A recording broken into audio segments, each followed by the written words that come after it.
অনেকে আমার কাছে বলেন যে হুজুর মাথার চুল পড়ে যাচ্ছে, সমাধান বুঝতেছি না।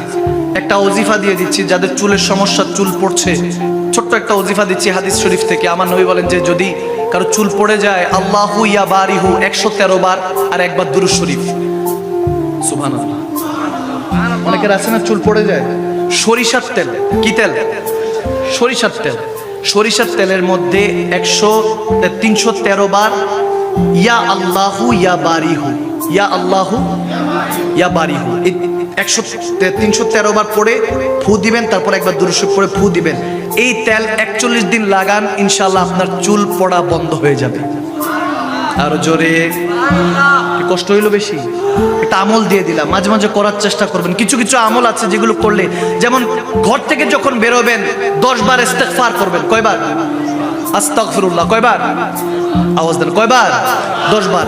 10 বার ইস্তেগফার করবেন, হাতের কোষ নেবেন, 10 বার ইস্তেগফার করবেন। পড়ার পর হাদিসে শরীফে এসেছে একবার দুরূদ শরীফ পড়ে ফু দিয়ে পুরো শরীরের মধ্যে মেখে নেবেন। যত রকমের বালা মুসিবত আছে সবকিছু থেকে হেফাজত করবে কে? আমার নবী বলেন ইস্তেগফার, আস্তাগফিরুল্লাহ, এটা জান্নাতের একটা দরজা, বান্দার প্রোটেকশনের জন্য আল্লাহ দিয়ে দিয়েছেন। আরো জোরে, আরো জোরে।